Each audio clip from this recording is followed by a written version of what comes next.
আসসালামু আলাইকুম ওয়া রাহমাতুল্লাহি ওয়া বারাকাতুহু। আলহামদুলিল্লাহ ওয়াসসালাতু ওয়াসসালামু আলা রাসূলিল্লাহ ওয়া আলা আলিহি ওয়া সাহবিহি ওয়া মান ওয়ালাহু আম্মা বা'দ।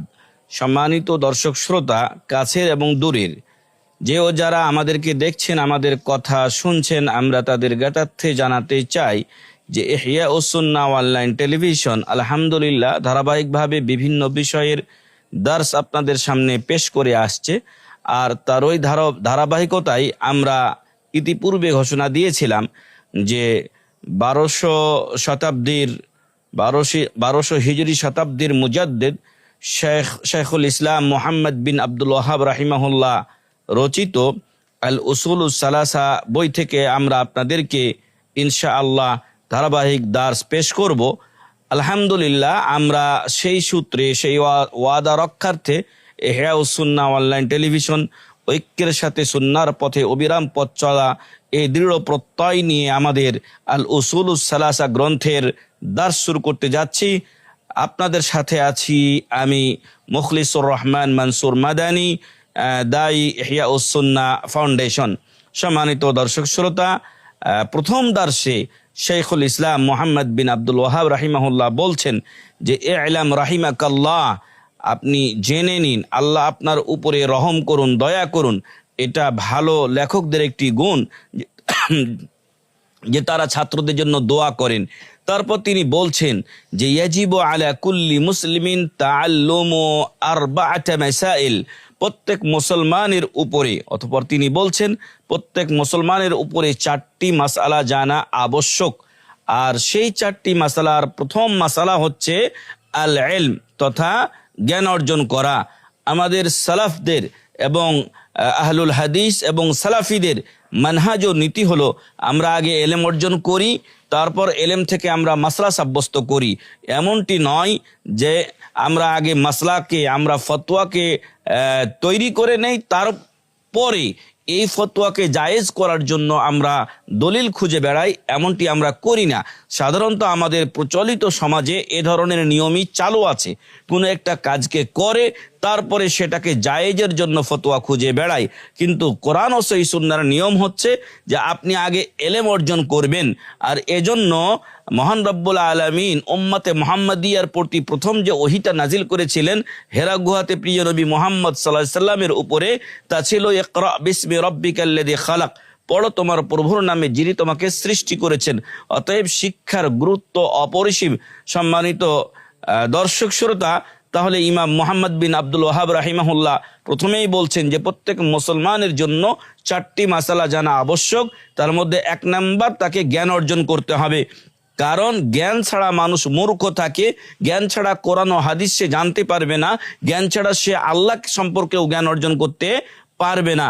যেমনটি মহান রব্বুল আলামিন বলছেন যে ফা'লাম আন্নাহু লা ইলাহা ইল্লাল্লাহ ওয়াস্তাগফির লিযামবিক, তুমি জেনে নাও যে আল্লাহ ছাড়া সত্যিকার কোনো মাবুদ নেই, এবং তুমি তোমার গুনার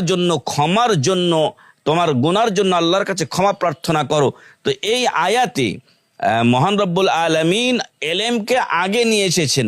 ফা'লাম আন্নাহু লা ইলাহা ইল্লাল্লাহ ক্বাবলাল কাওলি ওয়াল আমাল, কথা এবং কাজের পূর্বে এলেম অর্জন করতে বলা হয়েছে। আর এরই সূত্রে বা এরই ধারাবাহিকতায় ইমাম বুখারী রাহিমাহুল্লাহ তার সহিহুল বুখারীতে একটি বাব বা পরিচ্ছেদ এভাবে নিয়ে এসেছেন, বাবুন আল ইলমু ক্বাবলাল কাওলি ওয়াল আমাল। পরিচ্ছেদ, কিসের পরিচ্ছেদ এটা হলো আল ইলমু ক্বাবলাল কাওলি ওয়াল আমাল, আপনার কথা বলা, আপনার কাজ করা, এগুলোর পূর্বে আপনাকে এলেম অর্জন করতে হবে। তাই শেখ মুহাম্মদ বিন আব্দুল ওয়াহাব রাহিমাহুল্লাহ বলছেন যে প্রত্যেক মুসলমানের জন্য যে 4টি মাসলা জানা দরকার, তার মধ্যে 1 নাম্বার, তাকে এলেম অর্জন করতে হবে। কি সম্পর্কে আপনি এলেম অর্জন করবেন এ ব্যাপারে তিনি বলছেন যে 1 নম্বরে আপনাকে জানতে হবে মারিফাতুল আবদি রাব্বাহ, বান্দা তার রব সম্পর্কে জ্ঞান অর্জন করবে। তাকে কে সৃষ্টি করেছে, তিনি কোথায় থাকেন, এবং মহান রব্বুল আলামিন তাকে সৃষ্টি করেছেন, তার সম্পর্কে ব্যাপক জ্ঞান অর্জন তাকে করতে হবে। এটা হলো 1 নাম্বার জ্ঞান অর্জন। 2 নাম্বার হচ্ছে মারিফাতু নবিয়্যি, বান্দা তার নবী সম্পর্কে জ্ঞান অর্জন করবে। 3 নাম্বার হচ্ছে মারিফাতু দীনি, আমরা আমাদের দিন সম্পর্কে জ্ঞান অর্জন করব। আজকে আমরা দুনিয়ার এলেমে, দুনিয়ার বিদ্যায় আমরা বড় অগ্রগতি লক্ষ্য করলেও দিনের ব্যাপারে আমরা আজকে দেখেছি যে অসংখ্য নামধারী মুসলিমরা দিন সম্পর্কে জ্ঞান অর্জন করতে চায় না, বরং দিনকে একটা লেভেল হিসেবে তারা ব্যবহার করে। যখন একটা নির্দিষ্ট বয়সে পৌঁছে যায়, দুনিয়ার জীবন থেকে কাছাকাছি নিরাশে চলে যায়, তখন তারা হজ করতে যায়, উমরা করতে যায়, দাড়ি রাখে, সালাত শুরু করে। এর আগে তাদের কোনো খোঁজ খবর থাকে না। না, এমনটি মুসলিমের জীবন হতে পারে না। বরং একজন মুসলিম যখন থেকে তার বয়স 7 হয় তখনই তাকে সালাতের নির্দেশ দিতে বলা হয়েছে। যখন একজন মুসলিম বা মুসলিমা বালেগা হয় তখনই তার উপরে যাবতীয় ইবাদত অর্পিত হয়ে যায়। সম্মানিত দর্শক শ্রোতা, তাহলে 1 নাম্বার ওয়াজিব হলো যে আমরা এলেম অর্জন করব। এলেম অর্জন করব আমি আমার রব সম্পর্কে, এলেম অর্জন করব আমি আমার নবী সম্পর্কে, এলেম অর্জন করব আমি আমার দিন সম্পর্কে, যে দিন ইসলাম মহান রব্বুল আলামিন আমাদেরকে দান করেছেন। আল্লাহ বলছেন, ইন্নাদ-দীনা ইনদাল্লাহিল ইসলাম, নিশ্চয় আল্লাহর কাছে একমাত্র মনোনীত দিন ধর্ম হচ্ছে ইসলাম। সেই ইসলাম সম্পর্কে আপনাকে আমাকে জানতে হবে। এ গেল প্রথম পয়েন্ট এবং প্রথম বিষয় যেটা প্রত্যেক মুসলমানের উপরে জানা আবশ্যক এবং এটা জ্ঞান অর্জন করা আবশ্যক। 2 নাম্বার বিষয় হচ্ছে যে আমাদের অবশ্যই যখন আপনি কোনো বিষয় সম্পর্কে, ইসলাম সম্পর্কে, আল্লাহ সম্পর্কে, রসুল সম্পর্কে জানলেন, তখন আমাদের দায়িত্ব হলো যে আল আমালু বিহ, এই অনুযায়ী আমরা কি করব? আমল করব। এই অনুযায়ী আমরা আমল করব। আমল ছাড়া জ্ঞানের কোনো মূল্য নেই। আমি অনেক বড় জ্ঞানী কিন্তু আমি আমলে নেই, তাহলে এই এলেম আমাকে আমার পরকালীন নাজাত নিশ্চিত করবে না, বরং এই আমলই আমাকে পরকালে জাহান্নামের পথে, এই ঈমান এলেমই আমাকে পরকালে জাহান্নামের পথে নিয়ে যাবে। কারণ কিয়ামতের দিন আল্লাহর সামনে 4টি বা যে 5টি প্রশ্ন হবে, তার মধ্যে অন্যতম একটি প্রশ্ন হচ্ছে ওয়ান ইলমিহি মাযা আমিলা বিহ, তার এলেম সম্পর্কে আল্লাহ তাকে জিজ্ঞাসা করবেন যে সে অনুযায়ী সে কতটুকু আমল করেছে। সম্মানিত দর্শক শ্রোতা, তাহলে 2 নাম্বার যে বিষয়টি আমাদের সকলের জানা, প্রত্যেক মুসলমানের জানা ফরজ, সেটা হচ্ছে আমাদেরকে আমাদের এলেম অনুযায়ী আমল করতে হবে। 3 নাম্বার, যখন আপনি এলেম অর্জন করলেন, তারপরে নিজে আমল করলেন, এখন এই আমল আর ঈমান নিয়ে, এলেম নিয়ে বসে থাকা যাবে না, বরং এই আমল ও এলেমকে অন্যের কাছে পৌঁছে দিতে হবে, যেটাকে আরবিতে বলা হচ্ছে ওয়াদ-দাওয়াতু ইলাই। এখন এই এলেমের প্রতি, এই আমলের প্রতি মানুষকে আহ্বান করতে হবে। আর এটা হলো 3 নাম্বার বিষয় যা আমাদের জন্য জানা আবশ্যক। আর যখন আপনি দাওয়াত দিবেন, তখন দাওয়াতের পথটা মসৃণ নয় এবং এটা লাল গালিচা বিছানো নয়, বরং এটা কণ্টকাকীর্ণ।